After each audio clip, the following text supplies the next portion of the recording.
inovasi dalam hal penyajian konten informasi. Kini Radio Mesra Anda bisa nikmati melalui layanan audio streaming di www.radiomesra.com.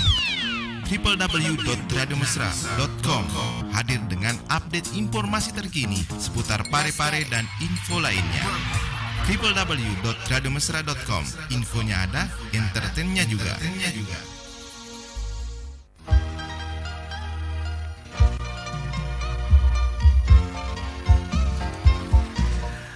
Baik insan mesra, di pagi hari ini seperti yang kita informasikan dari kemarin, kita akan bersama dengan sosok yang kita kenal sebagai orang yang mudah ditemui. Nanti akan memaparkan bagaimana beliau selama 10 tahun di DPRD. Anda bisa menyaksikan sendiri di YouTube, beliau sudah hadir dengan wajah yang luar biasa untuk pagi hari ini. Kita merasa bersyukur dan berterima kasih. Dan untuk talkshow pagi hari ini seperti biasa akan dipandu bersama dengan Nambo Logo yang wajahnya juga berseri-seri bahagia selain Nambo Logo. Anda bisa nanti ikut berinteraksi di 085395350907 di Facebook kolom komentar. Anda bisa gunakan untuk berkomunikasi atau juga di YouTube dan juga tentunya WhatsApp juga Anda bisa gunakan langsung. Kita langsung menyapa beliau melalui Ambo Logo, silakan. Baik, terima kasih Dimas di Studio 1. Jujur sebenarnya Dimas, saya di samping berbahagia juga sangat bersedih karena saya masih berharap, tapi ada harapan besar lagi ketika nanti beliau bisa menjadi wakil wali kota Parepare. Sekedar saya refresh dulu Anda ke belakang bahwa tanggal 2 bulan 9 tahun 2014 pertama sekali beliau terpilih dan dilantik menjadi anggota DPRD Parepare. Itu periode pertamanya. Dan langsung menjadi wakil ketua 1 DPRD Parepare pada periode pertama tahun 2014 tanggal 2 bulan 9 itu. Pada pemilihan berikutnya dan alhamdulillah terpilih kembali pada periode tahun 2019 dan beliau kembali dilantik tanggal 1 bulan 9 tahun 2019. Setelah itu maju kembali di daerah pemilihan sama, daerah pemilihan ujung di Partai Demokrat, dan pada pemilu kemarin akhirnya terpilih kembali untuk periode ketiganya sebenarnya, dan tahun 2024 kecintaannya kepada masyarakat Parepare, begitu juga khususnya di Kecamatan Ujung, memang sangat luar biasa, sehingga masyarakat Ujung sangat percaya memberikan hak suaranya kepada Pak Rahmat Samsualam. Yang saya catat adalah 3.600 lebih kurang 3.650 hari beliau mengabdi sebagai anggota DPRD Parepare. Kemarin dia lepas jabatan itu tanggal 2 September tahun 2024. Selama 10 tahun itu. Saya perkenalkan narasumber kita yang sudah hadir di studio dan tidak pernah bosan ketika berbicara, diundang untuk datang di Radio Mesra. Bukan cuma di Radio Mesra, di setiap acara-acara ketika beliau diundang, dia berusaha luangkan waktunya untuk hadir. Saya sapa Pak Rahmat Samsualam. Assalamualaikum. Waalaikumsalam. Mata saya berkaca-kaca sebenarnya Pak Rahmat. Beda-beda tipis. 3.650 hari Pak Rahmat. Ya, cukup lama. Cukup lama. Ya, saya sampai waduh, orang yang begitu saya banggakan, saya ini akhirnya harus berhenti, walaupun sebenarnya terpilih kembali. Ya, kalau kuliah Pak Ambo dapat titel S1 4 tahun. Paling 4 tahun. Saya ini kuliah di DPRD 10 tahun. Tidak bosan. Lama sekali Pak. Cukup lama. Dan Anda berlanjut, maka masih ada 5 tahun berikutnya. Ya, sehasa bakal itu sudah Cukup, oke. Ya, lebih daripada cukup. Baik, Pak Rahmat. Pertama dilantik tahun 2014. Apa yang ada dalam pikiran seorang Rahmat Samsu Alam pada waktu pertama dilantik? Jadi pertama-tama yang ingin saya sampaikan bahwa yang paling utama niat dulu. Niat dulu. Niat dan semangatnya semangat pengabdian. Oke. Itu yang perlu perlu ditanamkan dalam jiwa setiap anggota DPRD. Oke. Sehingga dalam menjalankan tugas-tugas pengabdian tersebut itu jiwa kita semangat kita itu menjadi ikhlas. Oke. Dan pantang menyerah, tidak mengenal lelah. Oke. Karena itu semangatnya semangat pengabdian. Kadang ada aduan-aduan masyarakat, kadang sifatnya menjengkelkan, kadang mengganggu aktivitas istirahat dan sebagainya. Tetapi karena niat, semangat keikhlasan dan pengabdian itu menjadi hilang. Ya, sehingga itulah yang menjadi pegangan buat saya selama mengabdi di DPRD. Ini pun juga mencerminkan daripada nilai-nilai yang selama ini disampaikan oleh orang tua saya, Pak Haji Samsu Alam, bahwa dalam bukunya itu ada sujadah pengabdian. Sajadah pengabdian. Oke. Pernah saya baca. Sajadah pengabdian. Itulah yang menjadi semangat saya, yang menjadi niat saya untuk terus melakukan pengabdian kepada kota Parepare. Ini luar biasa. Insa mesra pendengar dan penonton kami, karena kami siarkan ini luar biasa. Anda boleh nanti menelpon, berinteraksi dengan Pak Rahmat Samsu Alam, apa yang menjadi pertanyaan-pertanyaan beliau. Saya ke tahun 2019, karena periode itu 5 tahun, tahun 2019. Apa yang paling berkesan bagi seorang Pak Rahmat Samsu Alam selama 5 tahun itu dulu? Jadi sebetulnya sebelum menjadi anggota DPRD itu saya sebetulnya sudah lakukan persiapan. Oke. Karena DPRD itu namanya legislator harus namanya bicara. Ya, jadi kita, penilaian kita itu ada saat kita bisa berbicara di forum-forum yang ada di DPRD. Bekal-bekal itu tentu didasari dengan saya aktif di berbagai organisasi. Itu adalah salah satu bekal utama. Yang kedua, saya pun juga selalu menyaksikan orang tua saya waktu menjadi anggota Dewan DPRD bahwa dia selalu setiap saat membawa APBD ke rumah. Jadi orang tua itu setiap bawa aturan pembahasan APBD di rumah, kemudian kalau sudah di rumah sore malam itu diluangkan waktunya untuk mencatat mana-mana yang harus didalami mana-mana itu saya lihat. Sehingga saya setelah duduk saya juga memakai metode-metode itu. Sehingga saat kita berdebat sudah ada bekal. Saat kita rapat sudah ada bekal, karena itu tadi waktu orang tua dulu di DPR saya selalu menyaksikan bahwa APBD ke rumah, kemudian ditulis lagi. Jadi sekarang metode itu saya lakukan. Saya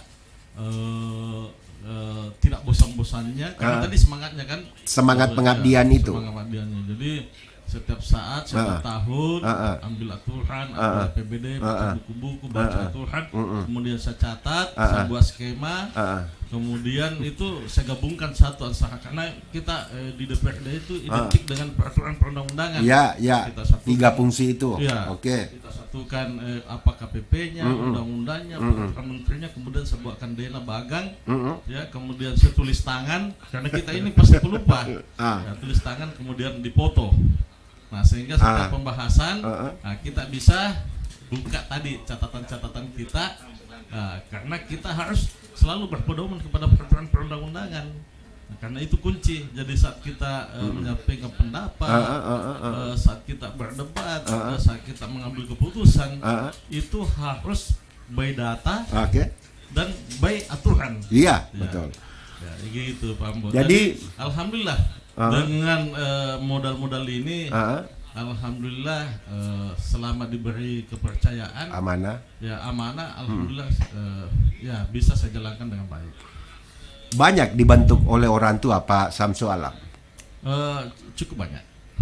Ya tadi Iya. melihat beliau bagaimana mengabdi dengan ikhlas, membaca Ya. bukunya Sajadah Pengabdian. Sajadah Pengabdian, ya. Itu kemudian melihat orang tua cara dia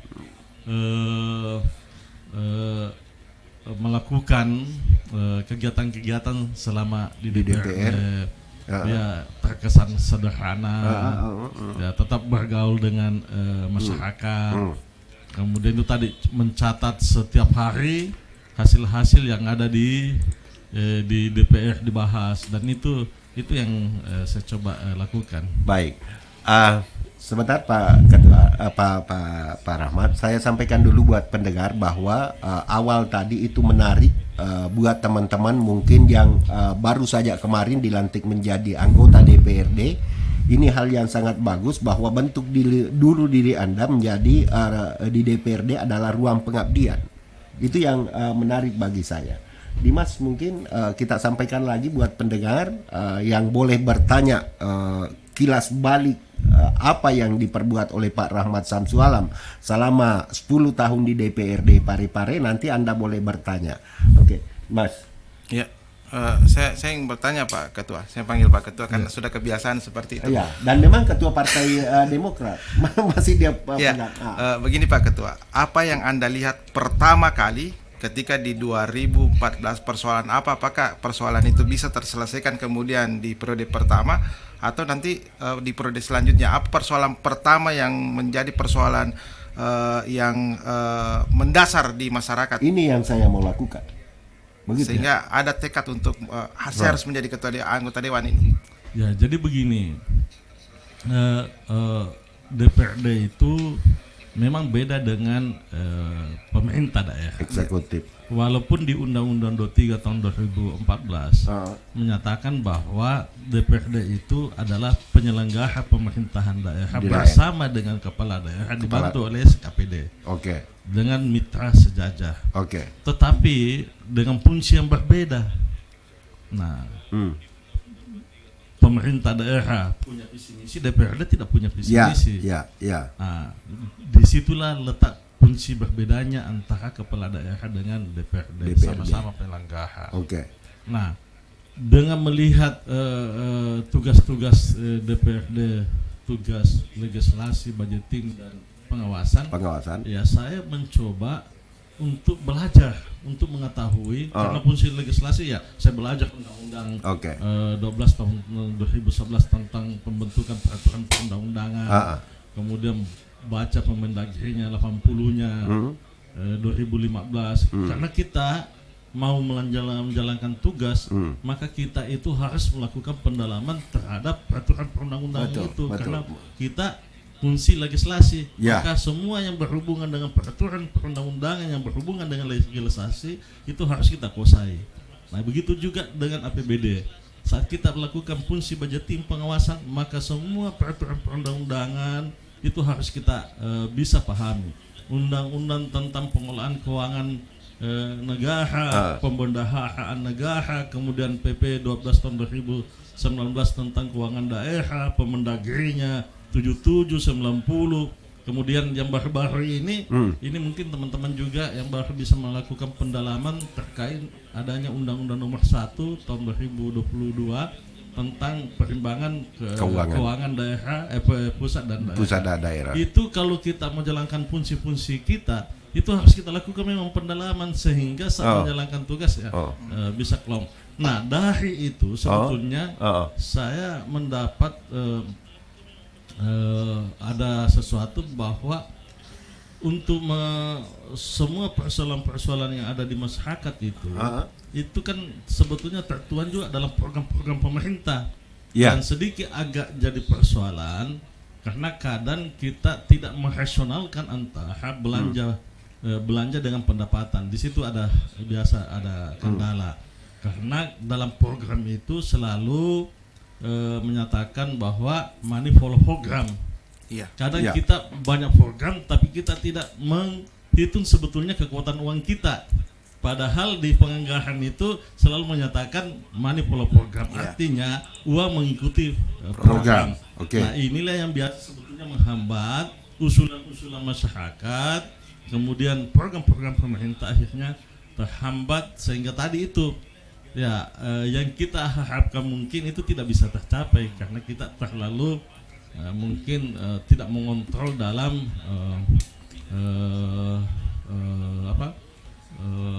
melakukan tafsiran terkait dengan besaran pendapatan daerah setiap tahunnya. Jadi sebetulnya kita di DPRD sebetulnya punya ruang untuk selalu bisa menyelesaikan persoalan-persoalan masyarakat. Oke. Karena fungsi tadi itu, fungsi budgeting, fungsi legislasi dan pengawasan. Oke. Dan fungsi pengawasan ini kita juga bisa manfaatkan untuk menyelesaikan masalah-masalah masyarakat. Ya biasanya dalam bentuk RDP dan sebagainya. 2014 ke 2019 apa yang paling berkesan oleh Pak Rahmat Samsualan, Pak? Iya, yang berkesan itu saat saya diberi amanah jadi pimpinan dan saat diberikan tugas-tugas, alhamdulillah semua tugas dan tanggung jawab bisa selesaikan. Itulah sebetulnya kesan terbaik buat saya karena saat melaksanakan amanah ada kesan menjengkelkan juga. Wah, kalau menjengkelkan sih pasti banyak. Ya, saat ada demo tidak sesuai dengan mekanisme, tidak sesuai dengan harapan kita. Tetapi kan itu realita yang harus kita hadapi. Ya, tetapi kan kita namanya anggota DPRD, tadi jiwanya sudah semangatnya pengabdian, ya risiko-risiko itu harus dibuang. Ya. Dan itu saya itu yang saya lakukan di DPRD. Saya setiap ada masalah kita bisa berdebat sesaat di DPRD. Oh iya. Setelah keluar kita saya kadang saya harus lakukan turun 1-2 langkah. Ya. Saat kita berdebat teman tiba nyaman, saya harus turun 2 langkah untuk lakukan minta maaf, peluk kembali anggota teman-teman yang sudah kita berdebat, dan itu saya lakukan. Meskipun itu Pak Ketua sebagai posisi ketua ya, sedangkan yang lain anggota. Iya, saya lakukan itu. Jadi kalau ada perdebatan, ada tidak sepaham dengan teman, biasa masing-masing sering terjadi. Tetapi setelah itu saya karena jiwanya itu saya pergi minta maaf. Kita boleh berdebat di pada saat kegiatan, tapi ketika itu selesai Pak Rahmat yang turun minta maaf. Saya harus perlu kadang kalau dari belakang saya sengaja cari momen. Ini tadi agak berdebat, mungkin masih disimpan di hati, ya kan? Cara saya tunggu dia lewat, baru saya pergi datang peluk, supaya menghilangkan itu. Nah, karena mungkin saya sedikit agak mulai dewasa, karena sudah senior, aktif juga di organisasi, sudah 2 kali jadi pimpinan DPRD, kemudian 2 kali juga 3 kalinya ini jadi ketua partai. Tentu mungkin saya jiwanya, kemudian sikap-sikap itu sudah biasa untuk mencairkan suasana. Pak Samsu Alam juga miliki jiwa seperti itu yang mengalir ke Pak Rahmat. Ya, saya rasa mungkin begitu. Pak Ketua, ada momen yang menurut saya krusial, baik DPRD maupun pemerintah pada saat COVID. Ini kan sampai kita di Obra sendiri mendapatkan kalau Pak Ketua ini seakan-akan membela pemerintah, padahal kalau kita berbicara di luar sebenarnya Pak Ketua tidak membela siapapun, tapi membela rakyat. Bagaimana Pak Ketua menanggapi komentar itu? Jadi memang begini. Di masa COVID itu memang karena ada kebijakan pusat. Nah, kebijakan pusat ini itu sampai ke kabupaten kota, provinsi, dan itu kebijakan itu harus dilaksanakan. Pemerintah dan DPRD semangatnya melindungi. Jadi semangatnya melindungi. Jadi itu yang harus kita pahami dulu, melindungi. Bahwa pemerintah dan DPRD ini adalah semangat melindungi rakyat.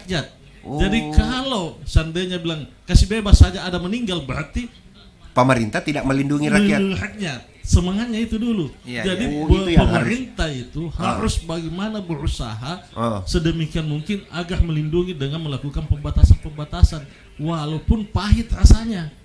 Artinya begini, kalau masyarakat ada pembatasan, tentu juga pemerintah rugi karena pendapatannya hilang. Ya. Tetapi itu tetap kami dilakukan karena semangat melindungi jiwa, karena jiwa yang paling utama. Jiwa yang paling utama, ya. Jadi Nyawa. kalau kau biarkan begitu bebas, banyak meninggal, pasti pemerintah diserang. Ya. Di mana peran pemerintah? Di mana peran DPR dalam rangka melindungi warganya? Buktinya banyak meninggal, kan begitu. Nah, itulah yang sebetulnya semangat begini ini, pemahaman begini yang jadi kita punya ukuran. Oke. Punya ukuran dalam mengambil sikap, mengambil keputusan yang ada. Jadi selama ini saya memberi penjelasan, ya penjelasan itu seakan-akan membantu pemerintah, bukan. Semangat kami di DPRD sama pemerintah adalah melindungi rakyat. Ya, segenap jiwa rakyat. Jadi begitu anunya. Ya. Jadi kan setelah itu kan buktinya dilepas lagi. Ya, bagaimana mensiasati ini kan 2019 itu kan ada anggaran yang sudah dipatok ini ke sini. Sementara di 2020 kan ada refocusing akibat Covid itu. Masyarakat kan tidak tahu Pak Ketua. Dia wisengnya itu yang penting kan kareba makwe bagaimana mensiasati itu akhirnya Pak, sehingga masyarakat kan bisa menerima. Jadi memang ada program-program yang harus direfocusing. Sebetulnya tanpa refocusing pun juga sudah diatur dalam PP 12 tahun 2019 tentang keuangan daerah. Sebetulnya sudah diatur bahwa apabila terjadi bencana itu sudah bisa lakukan penyisian anggaran. Ya, dalam rangka menangani bencana alam. Tetapi untuk meyakinkan pemerintah pusat, pemerintah daerah, maka dibuatlah istilah refocusing. Sebetulnya itu sudah ada. Tanpa ada itu sebetulnya sudah ada diatur di tapi kan drastis anunya ini Pak Ketua, karena pergeserannya luar biasa semua. Hampir SKPD katanya mengeluh dengan hal semua itu. daerah pada waktu itu memang semua daerah di Indonesia melakukan refocusing karena di pusat sudah ada persentase yang diatur. Diatur harus sekian. Jadi untuk kegiatan sosial sudah diatur sekian refocusingnya. Jadi tidak boleh ada ya kata-kata kecewa di situ, karena sebetulnya tujuannya hampir sama dan semua negara melakukan hal yang sama. Ya, betul. Jadi kadang saya bilang, kenapa harus dipersoalkan? Semua daerah kabupaten kota melakukan hal sama, negara pun juga melakukan hal yang sama. Itu yang tidak bagus kalau tiba-tiba pare-pare saja melaksanakan itu kan pasti bilang curiga kan tidak. Semua daerah melakukan hal yang sama di seluruh Indonesia. Baik. Oke Pak Ketua, kita nanti ada pertanyaan Pak Pandi Haswat, nanti kami akan bacakan pertanyaannya. Sebenarnya kehadiran Pak Rahmat Samsu Alam ini bukan dalam kapasitas sebagai wakil wali kota, bakal calon wakil wali kota Parepare. Tapi tidak apa-apa, nanti di akhir ini saya akan tanyakan pertanyaan Anda ke Pak Rahmat Samsu Alam. Jadi saya tegaskan kembali bahwa Pak Rahmat kita hadirkan di sini dalam kapasitas sebagai 10 anggota DPRD selama 10 tahun. Belum pada posisi wakil wali kota, itu nanti pembahasan berikutnya. Pak Rahmat, 2019 ke 2024. Ada tidak yang menurut Pak Rahmat mau selesai kangi jamaah-jamaahku? Jadi begini, setiap tahunnya tentu ada saja problem-problem yang ada di masyarakat. Itu problem ini sebetulnya rutinitas setiap daerah. Pasti ada, karena namanya waktu ini selalu berubah-ubah. Jadi setiap saat pasti ada problem-problem yang ada di masyarakat. Di periode kedua saya sebetulnya lebih enjoy dalam melaksanakan tugas. Karena itu tadi saya bahas, kalau kita serius dan sungguh-sungguh mau belajar di DPRD dan dan itu saya lakoni di periode pertama, sehingga di periode kedua ini saya lebih enjoy. Artinya saya seperti tadi mengatakan, kalau orang kuliah dapat titel ahli sarjana S1 hanya 4 tahun, saya di periode pertama sebetulnya sudah sarjana S1 juga karena saya sudah 5 tahun kuliah di DPRD. Betul. Sehingga di periode jadi kedua S2-nya ini S2-nya periode kedua ini. Kedua sebetulnya kan. Tapi saya lebih enjoy karena ilmunya, wawasannya, cara mengatasi masalah. Jadi lebih enjoy sebenarnya pada periode keduanya nih. Iya, karena periode pertama berat ya Pak Ketua? Cukup berat karena saya harus menyelesaikan, harus belajar ulang. Oh begitu. Saya harus belajar tentang tadi aturan yang menyangkut dengan fungsi legislasi. Saya harus belajar kuasai undang-undang 12 tahun 2011-nya, ada peraturan menterinya. Iya. Kemudian kan setiap tahun juga ini karena peraturan berubah 130 menjadi 80 dan seterusnya. Setiap saat berubah-ubah. Seorang anggota dewan harus siap karena saat pembahasan berikutnya kita mengacu kepada undang-undang atau peraturan yang baru lagi. Nah, kemudian data-data itu juga selalu mengalami perubahan-perubahan. Nah, sehingga di periode pertama ini alhamdulillah saya betul-betul kuliah serius. Harus lakukan kuliah serius. Kuliah serius periode pertama. Saya punya catatan banyak buku. Tapi cum laude. Ya, dan saya tulis. Jadi saya di periode pertama itu ibarat saya anak SD. Karena saya harus menulis semua. Berat sekali ya? Oh, berat Pak. Undang-undang PP yang baru saya tulis, pasal-pasalnya, kemudian APBD angka-angkanya saya tulis. Sehingga saya dapatlah teknik-teknik. Jadi di satu tahun itu saya dapat teknik-teknik tata cara mengakali ini banyaknya undang-undang, banyaknya angka-angka, banyaknya data-data, banyaknya masalah-masalah yang cara menyelesaikan, cara membahas APBD yang lebih efektif dan efisien. Itu di periode pertama saya lakukan tekuni, sehingga di periode kedua ini agak-agak nyaman melaksanakan, walaupun tetap ada masalah-masalah yang belum terselesaikan. Nah, yang paling banyak masalah yang saat ini belum bisa terselesaikan adalah itu masalah tanah yang pemerintah yang bersentuhan langsung dengan masyarakat. Yang kedua masalah tentang pendataan. Yang ketiga adalah masalah terkait dengan pembagian yang tidak tepat sasaran. Dan alhamdulillah 10 tahun itu saya sudah punya bekal sistem untuk menyelesaikan masalah-masalah tersebut. Cuma memang ya kalau kita di posisi legislasi memang beda dengan eksekutif. Kalau di legislasi memang kita tidak bisa mengambil keputusan. Sepakat. Tapi kalau di eksekutif kita bisa mengambil keputusan untuk menyelesaikan masalah-masalah. Melakukan eksekusi. Eksekutif. 2019-2024 cukup banyak kejadian-kejadian Pak Rahmat Samsu Alam. Ada banjir lah, saya ingat saya waktu itu, dan saya tahu sekali Pak Rahmat waktu itu malah saya banyak videonya waktu Pak Rahmat. Bagaimana hubungan Pak Rahmat Samsu Alam dengan masyarakat sebenarnya?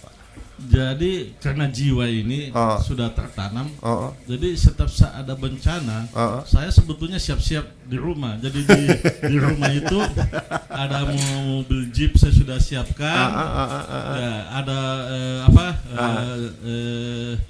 jas hujan, saya sudah siapkan semua. Jadi saat ada bencana, ya saya langsung standby ke lokasi. Tidak hanya setelah selesai, sebelum pun saya lakukan. Bahkan saya kebetulan kan saya ketua IOP. Iya, betul. Iya, internasional. Jadi saya selalu setiap ada bencana, baru hujan-hujan biasa, itu saya sudah sampaikan ke grup, siap-siap untuk kita turun. Jadi memang karena ini sebetulnya sudah kebiasaan. Jadi kebiasaan, artinya kalau kebiasaan ada tidak ada, pasti kita persiapkan siap. Tapi memang betul reaktif sekali Pak Rahmat Samsu Alam ketika ada seperti saya beberapa kali ketika ada musibah Pak Rahmat selalu ada di situ. Jadi tidak hanya saat ada banjir, tapi kita pasca pasca banjir Ya, pun kita pasca banjir. lakukan. Ya, itu dengan cara saya turun seperti di Tegal. Setelah banjir, buat saat mau banjir saya turun, antisipasi Ya. evakuasi Di Tegal pun saya lihat Anda dorong mobil. Ya, itu yang kita lakukan. Kemudian pasca bencana kita lakukan kajian apa kebutuhan masyarakat, dan itu semua organisasi. Kami bawa beras melalui IO, kemudian membawa bantuan melalui KAHMI. Saya juga bawa bantuan lewat partai politik, dan saya juga bawa bantuan selaku anggota DPRD. Kita bagi kompor, kita bagi baju. Saat itu kemudian ada beras, itu semua ya karena sudah menjadi kebiasaan tanggung jawab saya selaku anggota DPRD. Pak Rahmat, banyak sekali hal-hal tahun 2019-2024 ini. Atau kita terima dulu telepon ya, kita terima dulu. Sebenarnya kami agak membatasi telepon karena kami banyak mau korek ini, tapi tidak apa-apa. Kami terima dulu satu telepon, nama dan pertanyaan. Assalamualaikum warahmatullahi wabarakatuh. Waalaikumsalam warahmatullahi wabarakatuh, Pak. Dengan Pak Umar. Pak narasumber ini. Ya. Saya bilang narasumber saja dulu Pak Ambo ya. Narasumber. Ya, karena Jangan bilang wakil wali kota Pak, karena beliau datang dalam kapasitas semuanya ini beliau Pak Ambo.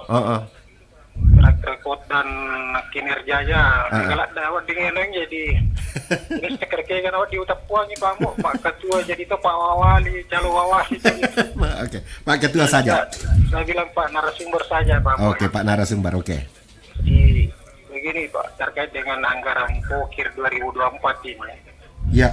Kita tahu persis, betul. karena saya juga pernah angkat di Obras, tidak ada yang klarifikasi. Yang mana kita tahu bahwa setiap pencairan POKIR itu biasanya Pak nanti bulan-bulan Desember. Nah, ada kegelisahan masyarakat di sekitar kami ini Pak, yang masuk POKIR, namanya karena sudah diverifikasi oleh SKPD yang mengeluarkan dana POKIR itu. Tetapi ada pergantian anggota dewan di sini. Ya. Nah, itu pertanyaannya, apakah kami punya nama ini tetap potensi akan mendapat POKIR itu atau ada verifikasi ulang penerima POKIR itu yang pertama Pak Ambo ya. Sudah dipahami. Yang kedua, saya kira memang patut kita apresiasi apa yang pernah disampaikan oleh Bapak narasumber ini terkait dengan kejelasan status lahan pemukiman Pak Ambo. Lahan pemukiman Pak Ambo ya. Memang kita akui ini Pak Ambo, laulang ini pernah ada urusan dengan pihak pemerintah kota Pak Ambo.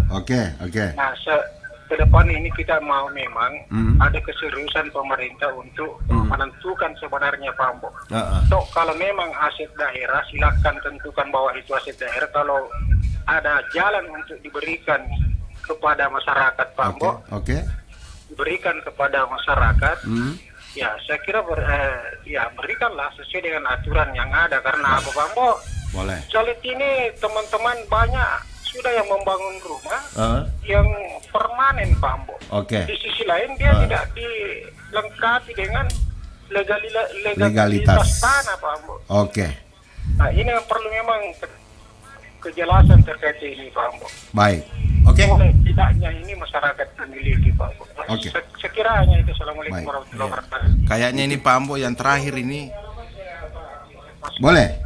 Kayak ini yang terakhir ini titipan nanti, karena untuk kebijakan sekarang kan mungkin agak susah paham. Nanti titipan ini nanti titipan untuk wakil wali kota. Jadi yang pertama POKIR. Pak Umar, terima kasih atas atensi sekaligus pertanyaan yang disampaikan kepada saya. Ini terkait dengan POKIR. Jadi kalau kita bicara aturan, tentu POKIR ini tetap akan dilaksanakan. Kenapa? Ini POKIR ini sudah tersusun mulai tahap penyusunan APBD. Sudah melalui SIPD, kemudian sudah melalui RKPD pemerintah daerah untuk tahun 2024, sudah ditetapkan dalam APBD, sehingga POKIR nanti ini tetap akan berjalan sesuai dengan apa yang kita sudah tetapkan dalam APBD. Nah, terkait dengan perubahan nama, perubahan nama itu tetap bisa dilaksanakan jika ada ketentuan-ketentuan yang memang tidak sesuai di lapangan. Tetapi pokir ini tetap pokir anggota DPRD tahun 2019 2024. Begitupun juga mungkin di tahun 2025 itu masih sebagian besar itu pokir anggota DPR lama. Oh begitu. Karena tahapan penyusunan APBD perencanaan itu sudah lewat. Ya, sudah lewat. Oh begitu. Iya, sudah lewat. Jadi tidak usah Jadi ada waktu penyusunan RKPD pemerintah daerah itu data pokir anggota DPR baru kan belum ada. Jadi tidak usah ada keraguan bagi masyarakat. Iya, sebetulnya tidak ada. Ya, kita cuma minta begini. Yang namanya pemerintahan antara DPRD dengan pemerintah daerah, tentu teman-teman DPRD juga paham bahwa ini kesinambungan pemerintahan. Artinya DPRD baru pun juga nanti akan mengalami hal yang sama. Di periode terakhir itu juga mengalami hal yang sama. Jangan sampai di periode terakhir anggota DPRD juga mengambil sikap tidak bagus. Jadi contoh-contoh ini harus kita bawa bahwa memang ini masih jatahnya anggota DPR lama, jangan diganggu karena kita ke depan juga pasti akan seperti ini. Tapi ada tidak jaminan Pak Ketua? Karena kalau masih sebagai anggota DPRD kan masih bisa dikontrol, diawasi, diingatkan. Tapi kalau sudah tidak lagi, saya minta maaf ini, kan agak susah. Nah, masyarakat kita yang sudah dijanjikan kan sudah ditetapkan dalam APBD. Sudah nama-namanya. Nama-nama tidak boleh diganggu. Nama-nama tidak boleh diganggu kecuali dilakukan perubahan nama. Perubahan nama itu bisa dilakukan.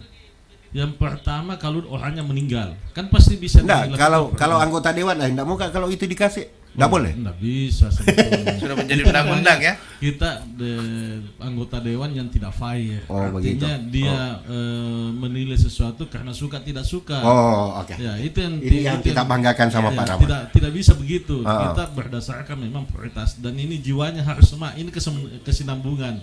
Jadi kedewasaan kita, mudah-mudahan teman-teman DPRD yang baru paham ini bahwa ini pokir tahun ini memang yang ngusulkan memang anggota DPRD yang masih 2019 karena memang kita belum punya hak untuk melakukan perencanaan. Saya sepakat. Saya betul-betul jamin dan kami harap teman-teman DPRD yang baru itu betul-betul paham dengan kesinambungan ini. Yang kedua terkait dengan tanah, lahan. Jadi problem ini bukan cuma di Laulang, Pak. Mungkin Pak Ketua juga banyak dapatkan masukan di terakhir kunjungannya kemarin, sidak terakhirnya juga. Jadi begini, memang ada banyak problem masalah tanah yang bersentuhan dengan masyarakat. Dan itu dari wali kota sebelumnya memang tidak dilakukan penyelesaian dengan baik karena ini menyangkut dengan ada namanya kalau di politik itu biasanya ada resiko. Jika kita melakukan ini pasti ada resiko. Bisa resikonya pendukung ini. Tetapi saya sudah melakukan klasifikasi data beberapa persoalan tanah yang harus diselesaikan sebetulnya. Yang pertama memang di Cempai. Ini lagi ramai di Cempai ini. Kemudian masalah di Laulan juga ada problem di situ. Kemudian di Kilo 7. Di Kilo 7 juga ini masih banyak tanah-tanah masyarakat juga masih bersentuhan dengan pemerintah. Kemudian ada juga di Lapade di Puskesmas. Puskesmas Lapade ini juga agak sedikit bersoalan dengan pemerintah. Kemudian di Lembah Harapan ada lapangan bola anak-anak situ juga dan sebagainya. Ini masih banyak. Dan memang ini mudah-mudahan kepala daerah yang baru nantinya ini konsen untuk menyelesaikan persoalan ini sehingga masyarakat itu sudah ada kepastian hukum terkait dengan sertifikat kepemilikan tanah itu. Nah, untuk Cempai, karena saya mencoba melakukan pendalaman sendiri di Cempai dan ya mohon maaf kepada teman-teman DPR lain, saya harus lakukan lakoni sendiri bahan. Karena mungkin saya mau konsen selesaikan. Oke. Nah, konsen untuk menyelesaikan masalah tanah warga yang ada Campai. Sehingga gerakan kegiatan ini lebih banyak saya lakukan sendiri. Oke. Setelah mengetahui bahwa ada problem di situ, saya coba mencari regulasinya. Jadi saya betul-betul dulu konsen sama regulasi. Iya, betul. Kemudian saya konsen terhadap data-data yang ada. Data-data yang ada. Kemudian setelah ada, saya lakukan konsultasi di Kementerian Dalam Negeri. Oke. Kemudian mengajak SKPD ke Kementerian Dalam Negeri. Bagian hukum, bagian aset saya undang, ajak untuk dan memang juga Pak PJ Wali Kota ini alhamdulillah setelah saya komunikasikan, Pak PJ juga mau masalah Cempa ini bisa tuntas sebelum masa jabatannya juga selesai. Jadi ini sudah ketemu. Saya ingin menyelesaikan persoalan ini. Pak PJ juga punya lebih kuat lagi untuk menyelesaikan persoalan ini. Akhirnya setiap SKPD saya undang, disingkirlah Pak PJ untuk ikut dalam rangka penyelesaian ini. Kemudian saya ke Kementerian ATR BPN di pusat. Ya. Kebetulan ketua partai saya kan di situ, jadi lebih aksesnya lebih mudah. Jadi kami sudah diterima dari Kementerian ATR BPN terkait dengan masalah Cempai. Kemudian untuk memperkuat argumen terkait dengan kepemilikan lahan yang ada di Cempai, saya juga lakukan konsultasi ke Biro Hukum Provinsi Sulawesi Selatan. Dan saya sendiri memang bersama SKPD. Jadi saya panggil dinas PU-nya, saya panggil asisten satunya, saya panggil camatnya. Jadi camat juga saya panggil. Camat Soreang, panggil bagian hukum, panggil aset, kita konsultasi, dan terakhir konsultasinya di BPKP Provinsi Sulawesi Selatan, karena itu menjadi acuan utama kita di BPKP. Setelah itu saya diperintahkan untuk rapat dengan pendapat langsung dengan SKPD besoknya di akhir masa jabatan ini saya. Di akhir masa jabatan saya panggil lagi semua SKPD, termasuk memanggil inspektorat.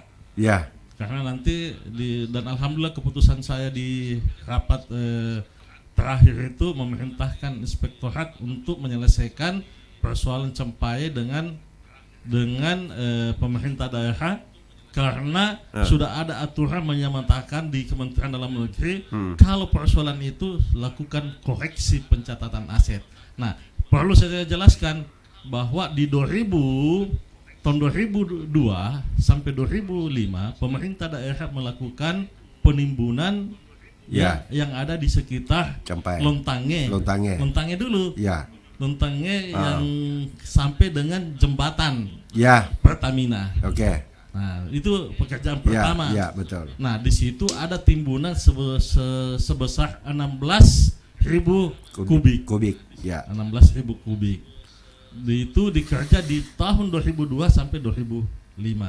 Kemudian dilanjutkan pembangunan di tahun 2012 sampai 2015, yaitu pembangunan jalan dari jembatan Pertamina sampai ke ujung sana.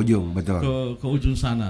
Yang luasnya sekitar 230 atau 3 hektar, sekitar 2 kilo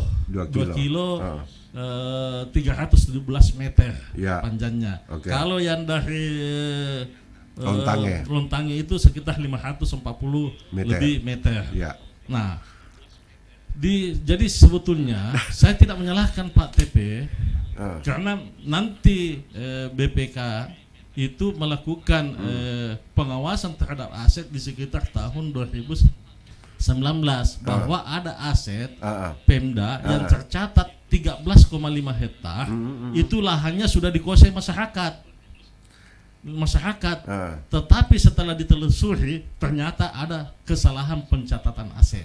aset lahan tanah yang ada di pemerintah. Dan alhamdulillah setelah data ini saya kumpulkan, datangi langsung PU, minta datanya, setelah dihitung ternyata dari pencatatan aset kita di tahun 2016 itu sebetulnya itu hanya 5 hektar, tetapi tercatat di pemerintah daerah 15,3 hektar. Nah, dalam aturan perundang-undangan tentang pengelolaan aset itu, kalau terjadi demikian, maka pemerintah daerah dapat melakukan koreksi pencatatan aset, sehingga nanti yang 13 hektar ini, 13 hektar, 5 hektar ini akan dihapus, sisa menjadi 5 hektar lebih. Nah, yang nantinya ini sekitar 8 hektar ini, di situ ada 117 sertifikat warga. Inilah yang ada sekarang ini di sekitar Cempai, dan kurang lebih 150 surat keterangan kepemilikan lahan pengelolaannya. Ya, itu semua nanti mudah-mudahan di bulan ini sudah ada kepastian dari inspektorat akan melakukan penghapusan, sehingga warga di situ yang punya sertifikat sudah dapat sudah bisa dapat kepastian hukum terkait dengan kepemilikan. Yang pertanyaan saya sebenarnya adalah kabar gembira apa yang ternyata itu yang terakhir tadi. Warga bisa saja nanti, Pak Ketua. Insya Allah regulasinya sudah ada, datanya sudah ada, konsultasinya sudah di Kementerian Dalam Negeri, Kementerian ATR BPN, kemudian Biro Hukum, BPKP. Inspektor apanya lagi? Kabar gembira buat warga yang berada di Cempai, perjuangan Pak Rahmat Samsul Alam luar biasa untuk itu. Dan memang saya biasanya kalau menyelesaikan itu masalah itu biasanya lebih enak kalau sendiri, karena lebih fokus. Aturannya saya bawa, datanya saya ambil sendiri. Jadi masyarakat di sana tidak usah resah, insya Allah. Tidak usah resah. Insya Allah. Apa yang belum Anda kerjakan, Pak Ketua?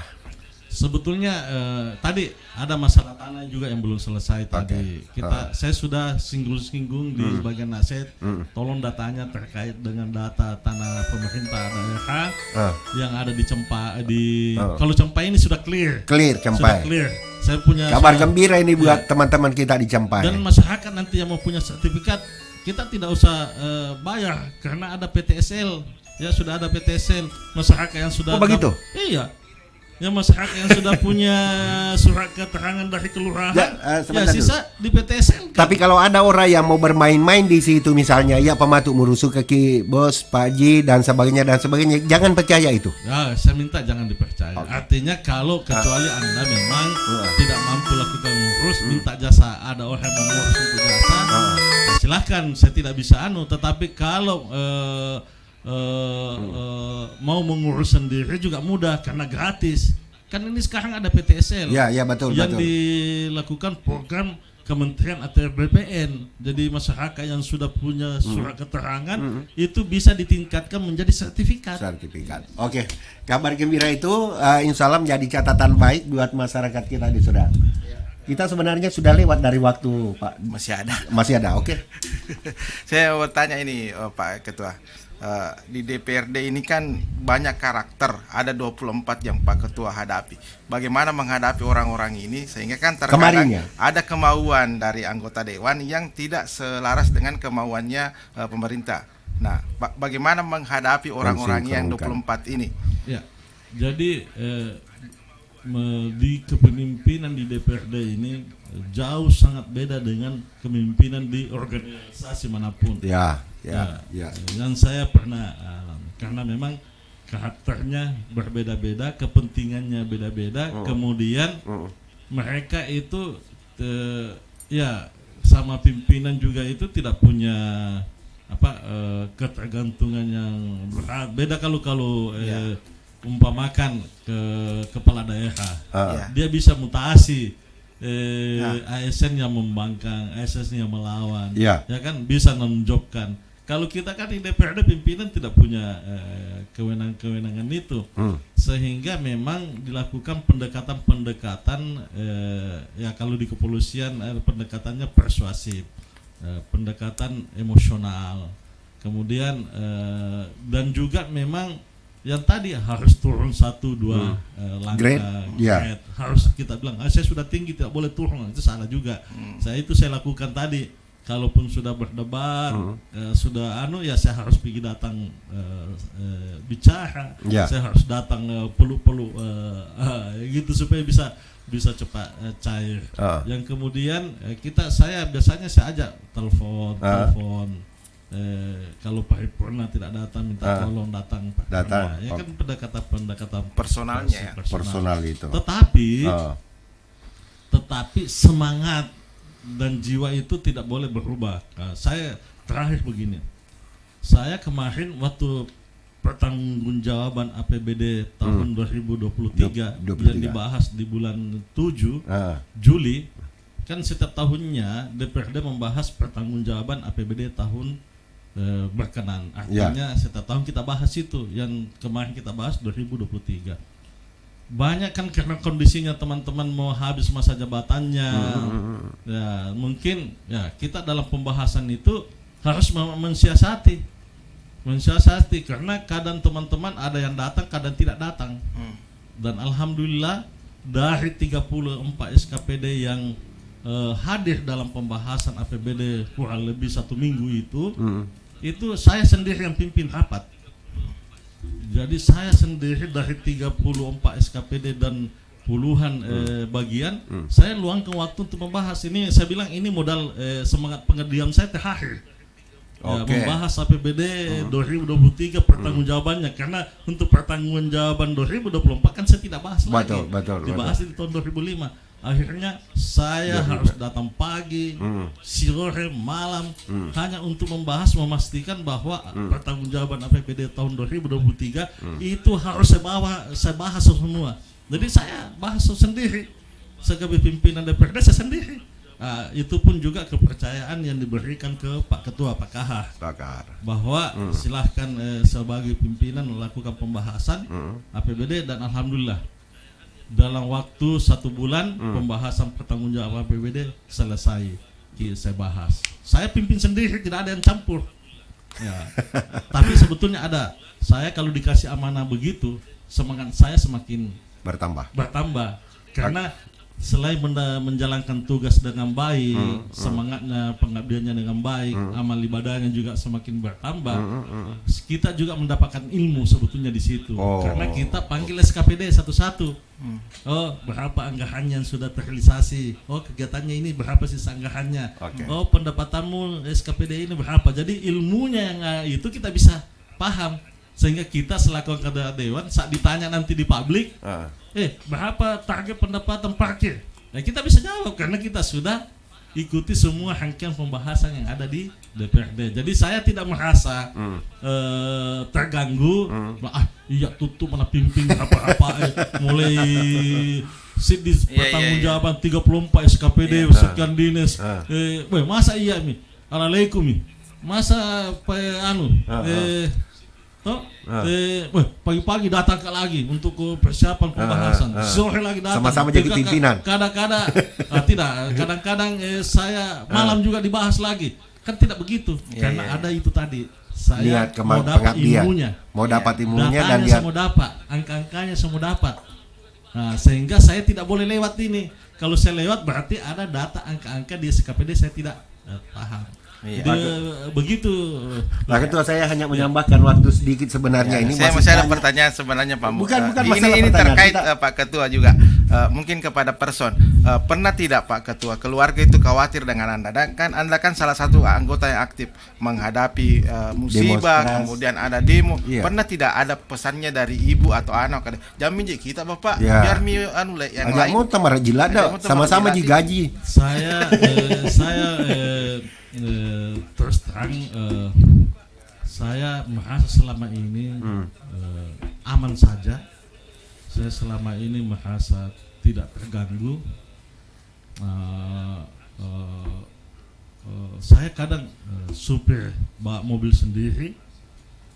Ya 80% lah bawa mobil sendiri, kecuali perjalanan dinas. Kalau dalamnya kadang pulang malam jam 2, jam 3.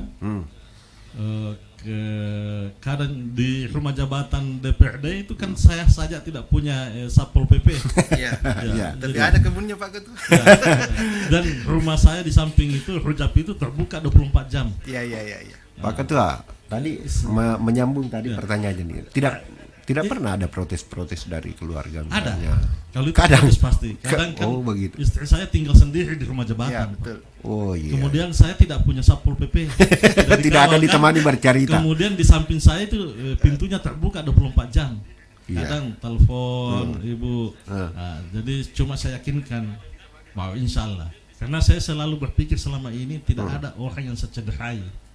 Oh ya. Tidak ada orang yang saya singgung sehingga niatnya mungkin orang itu ya tidak ada. Saya yakin niatnya itu sehingga saya kadang jalan sendiri. Kalau jam 2 malam saya kadang keliling-keliling di sekitar situ. Masih adakah yang Iya kok anu madeceng itu tuh boleh. Ya, pikirannya di situ. Artinya selama ini kan kita tidak ada yang kita cederai orang. Artinya biasa itu orang itu cederai, jaki biasa mah pikir salah. Iya. Ya kan ini dengan tidak ada perasaan itu akhirnya saya lebih luasa. Kadang jalan sendiri, hadapi demo, hadapi bencana. masih adakah yang mengganjal di hati Pak Ketua? Dia Pak Upi Gau iya. Selama 2024 Tadi persoalan tanah. Kemudian kita memang ingin ini yang satu terkait dengan banjir. Nah, ini persoalan yang harus juga bisa diselesaikan. Oke. Tapi sebetulnya ini sisa pelaksanaan di lapangan. Sisa pelaksanaan di lapangan. Di tahun 2022 pemerintah daerah sudah melakukan membuat kajian terkait dokumen risiko bencana. Sudah ada sebetulnya kajiannya. Dan itu dilakukan oleh Unhas. Ya, dilakukan oleh Unhas kerjasama dengan provinsi, pemerintah provinsi Sulawesi Selatan, pemerintah daerah dan Unhas. Kemudian Badan Bencana. Sebetulnya sudah ada kajian, dokumen kajian risiko bencana. Di dalam kajian itu sudah ada 7 rekomendasi sebetulnya di dalamnya. Nah, cuma ya itu baru muncul di akhir tahun 2022 kajiannya sehingga tidak sempat teranggarkan di 2023. Dalam kajian-kajian itu sudah dilakukan 7 langkah pemerintah daerah. Dan ini tidak lain, walaupun dalam kajian 7 langkah itu sebetulnya secara logika kita juga bisa melakukan salah satu terkait dengan Perda RTW dilakukan perubahan. Ya terkait dengan lokasi wilayah potensi banjir itu sudah ada rekomendasi. Nah ke depan ini rekomendasi terkait 7 rekomendasi kajian risiko bencana ini bisa ditindaklanjuti oleh pemerintah yang terpilih ini, sehingga nanti masalah banjir ini insya Allah akan teratasi karena sudah ada kajiannya. Oke. Ya itu yang kedua, penyelesaian terkait dengan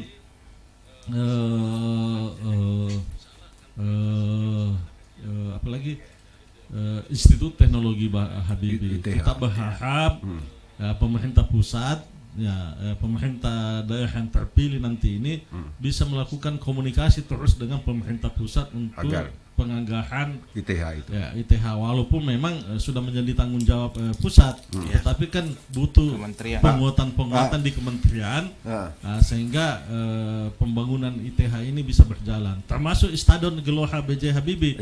Kita pastikan karena ke depan ini tidak semua sempurna, ada beberapa titik. Walaupun kita bangga kehadiran stadion ini menjadikan kebanggaan kita di kawasan Indonesia Timur karena akan menjadi satu-satunya stadion yang berstandar internasional di Indonesia Timur. Apa kita tidak bangga? Ya, pemain asing sudah bisa datang, klub-klub bahkan negara luar bisa bermain di Parepare, di stadion kita. Ya, di stadion kita. Nah, ini menjadi kebanggaan kita yang tetap harus kita perjuangkan. Pak Ketua, saya menambahkan sedikit. Selama 10 tahun bagaimana hubungan Pak Rahmat Samsu Alam dengan SKPD? Alhamdulillah cukup bagus. Jadi kemitraan saya dengan betul. Tapi kemarin saya berkomunikasi. Saya datang beberapa SKPD untuk menyampaikan permohonan maaf. Dia bilang Ya tidak apa-apa Pak, tapi memang kita yang paling banyak permintaan Pak bilang ya minta maaf kan bukan permintaan saya. Bukan permintaan pribadi. Itu permintaan warga yang harus saya salurkan ke SKPD. Jadi minta maaf, oleh karena itu saya datang minta maaf karena saya terlalu banyak ini sedikit-sedikit menelpon minta data, menelpon minta memastikan. Sebenarnya tujuannya hanya memastikan warga terlayani. Ya, terlayani. Kemarin saya sempat ke beberapa SKPD untuk memastikan apakah program-program di tahun 2004 ini bisa berjalan.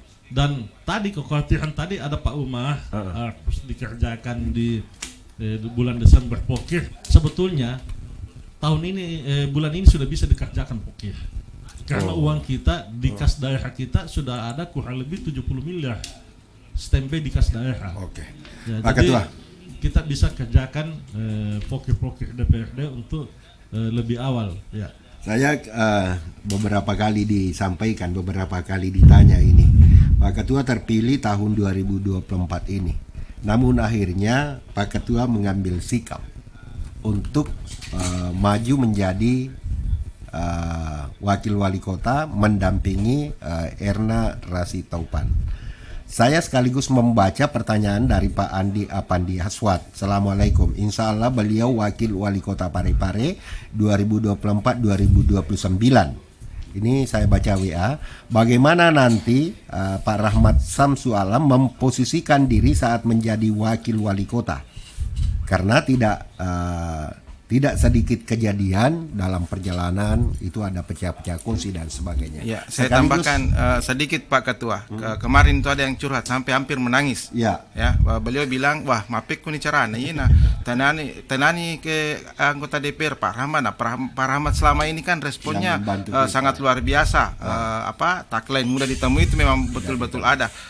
Bagaimana menjawab itu Pak Ketua? Jadi yang pertama kita harus menyadari fungsi kita sebagai wakil kepala daerah. Oke. Jadi saya tidak wakil. Jadi umum. Kalau kita bisa memahami ini, saya rasa tidak ada persoalan. Karena di Undang-Undang 23 tahun 2014 tentang pemerintahan daerah, kalau tidak salah di pasal 65 mengatakan tugas, fungsi dan wewenang kepala daerah. Ya, di situ kepala daerah, wali kota, bupati itu memang punya kewenangan diberikan oleh undang-undang. Ya. Dan untuk wakil kepala daerah tidak diberikan wewenang.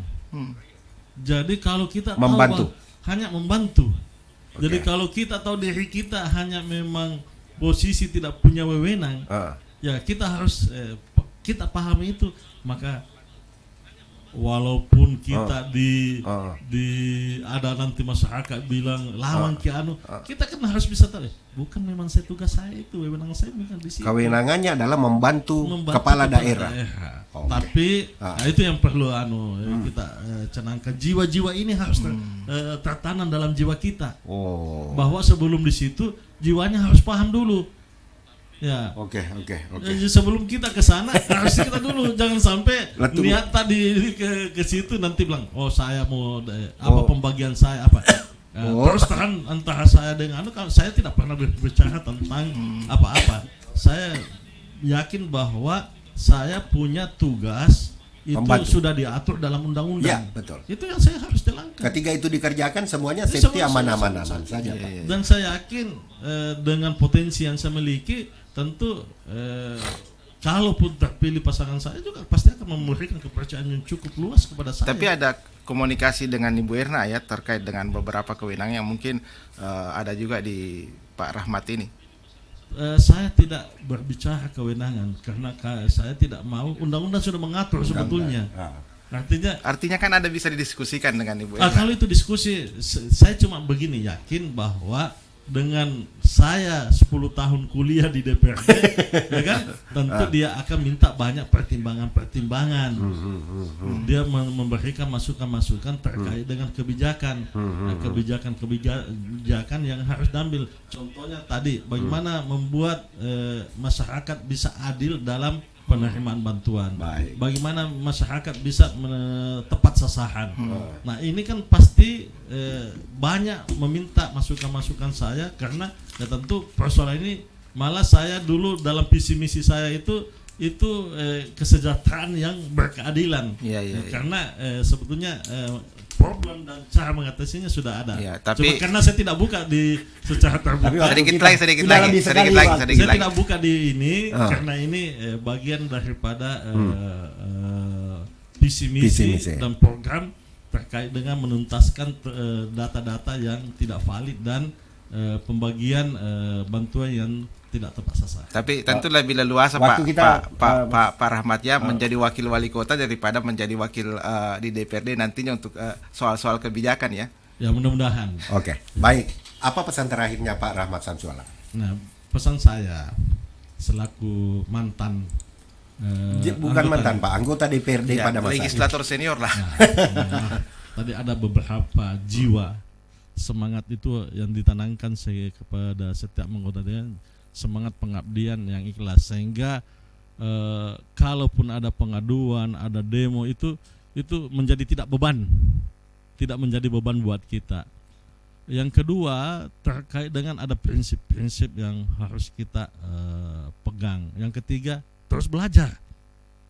Nah, saya sampai saat ini masih selalu saya ini di sini terkait catatan ini terkait dengan catatan di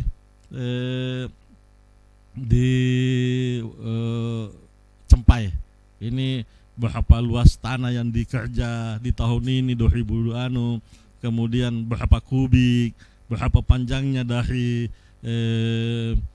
pelabuhan lama sampai di jembatan ini saya catat terus. Ini kan itu harus kita lakukan terus. Jadi setiap saat lakukan belajar, kemudian lakukan pencatatan, karena kita harus membahas undang-undang dan data-data yang setiap tahunnya mengalami perubahan. Undang-undang setiap saat bisa berubah, data-data angka kemiskinan, angka lapangan kerja setiap tahunnya juga berubah. Data-data terkait dengan jumlah penduduk setiap tahunnya berubah, data-data terkait dengan APBD kita, pendapatan kita, baik pendapatan asli daerah maupun dana transfer itu selalu mengalami perubahan-perubahan. Nah, dan perubahan itu kalau kita tidak ikuti, kita ketinggalan. Maka harus setiap saat mau belajar, mau membaca, dan mau mencatat. Oke. Masih pertanyaan sebenarnya tapi banyak. Saya betul saya tutup. Saya ingin sekaligus penutup buat saya. Boleh. Yang pertama-tama saya ingin menyampaikan ucapan terima kasih kepada semua pihak. Oke.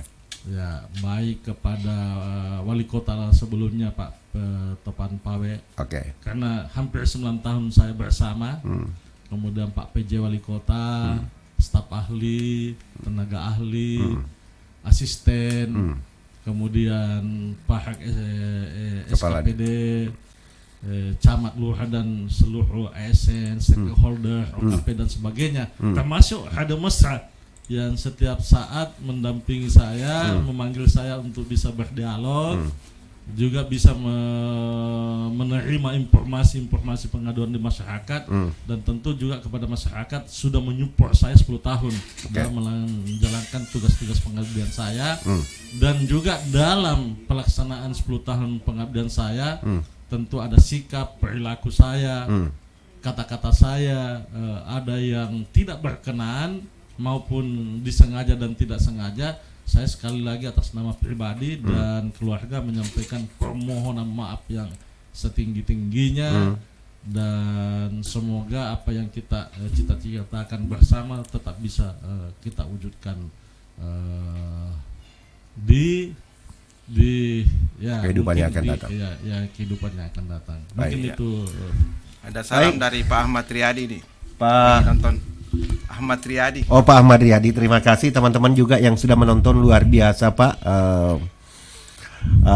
Bukan cuman ini bukan pertemuan terakhir kami dengan Pak Rahmat Samsualam, dan saya yakin beliau dalam perjalanan nanti kami akan sering mengundang beliau. Terima kasih Pengabdiannya selama 10 tahun 3.650 hari lebih kurang Pak Ketua, sudah membersamai rakyat Parepare dengan segala keluh kesahnya. Pasti duka, semangat duka juga pasti akan ada di situ. Terima kasih. Ada juga sahabat saya Pak Rahman DJ yang luar biasa membersamai beliau. Kita pamit untuk hari ini. Saya serahkan kepada Dimas untuk Studio 1. Ya, sekian. Wassalamualaikum warahmatullahi wabarakatuh. Waalaikumsalam warahmatullahi wabarakatuh.